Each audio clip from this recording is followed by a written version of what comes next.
I'm not really into modeling, but I do go for photo shoots, so I'm not shy in front of the camera. And first time meeting him, he introduced me to his brother. I know they're two brothers, and it's like they know what they're doing. Basically, he's the one with the hair, and the brother does not have hair. Like he has like a shave, right? And one thing for certain, when you're going to Evo, right, he will not pick a destination that's close to you. I traveled like 45 minutes, 50 minutes, somewhere there. And when I met up with him, I won't say I did not find anything creepy because, firstly, when I met up with him, he told me that I need to speak up because he is deaf in his right or left ear, between the two. So basically, I needed to like speak up. And for me, that was awkward for me, which later on made sense. Maybe I was speaking up for the cameras or what.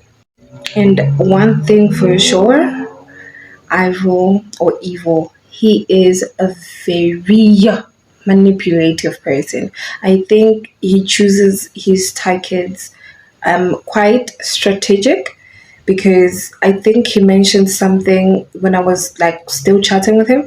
He mentioned something about wanting a partner that is very submissive. So he chooses his targets very. My unpopular opinion is that Lerato Molulwa was not exploited by that guy. The only thing is that she is facing the consequences of her own poor decision making. Because while she was visibly uncomfortable during the entire time she was being recorded, there was a time during that recording where that disgusting bra who exploits African women for his own sick fantasies actually asked her, "Are you sure you want to do this?" And Lerato Molelwang, without any hesitation, said yes.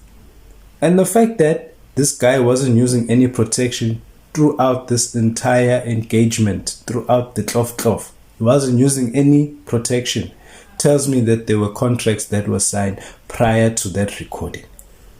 And in his other videos with other women, he does wear protection. But in this one, he didn't wear protection. You must ask yourself why.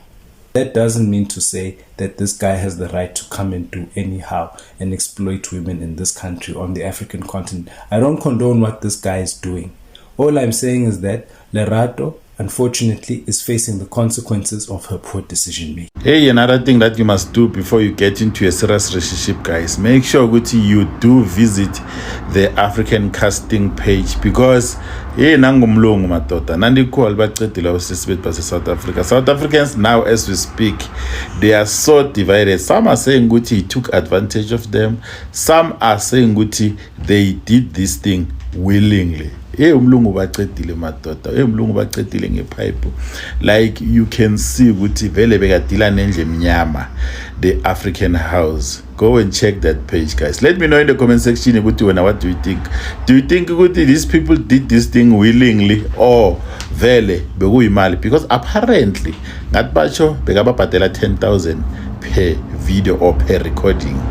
Hi there you guys, and welcome back to the channel. My name is Sello. Please do not forget to subscribe, to comment, to like, and of course to do share this video. So Tensuwalo's diary there on TikTok decided to tell her own story regarding, of course, adult content creator Uizo, who has basically taken the internet, by storm, as he's trending for his videos whereby he featured a lot of South African girls, not only South Africans, you guys, but Kenyan girls, basically all African girls, as he has his own adult content website called African Casting, where he recruited a lot of girls. Of course, Lerato Molelwa has been the very first to trend and speak about her experience, and of course she refrained from taking accountability from everything that she did, saying that she was exploited. Now this lady takes accountability for whatever it is that she did.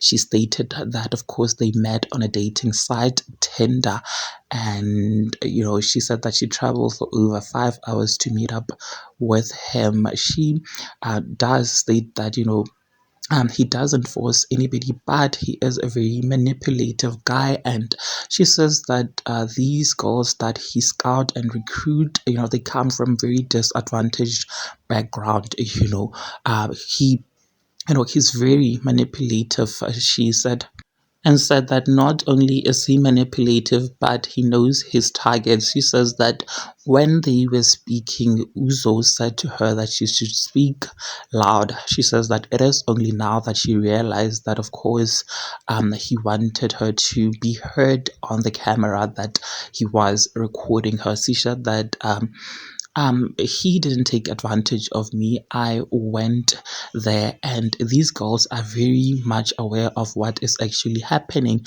Everything, he gives you a script, and you do like a role play, and one thing leads to another, and you end up having a love. She says that I can attest that yes, is very, very manipulative. Most of them might have gone there with the hopes that they're being recruited, with the hopes that they are auditioning for a serious role. But once you get there, he explains exactly what kind of a job it is, and it is only you there decide whether you're gonna go through with it or not. But she says that a lot of girls, end up going there to find something completely different, but because he puts an offer there, 10K on the table, they end up just doing that. And I saw like a comment there on Facebook whereby a person says that these girls ended up recruiting each other to go to this man. I also saw an elder woman who was trending on Facebook who too decided to go there and get her cash and do the deed. What do you guys think about this? Please do engage your thoughts with me in the comment section down below. Also like this video. Do make sure that you do share it so that you do not have to miss out whenever I try to upload a new video. Thank you so much for actually clicking and deciding on watching this one. We'll definitely and surely be seeing you in the next video. Bye.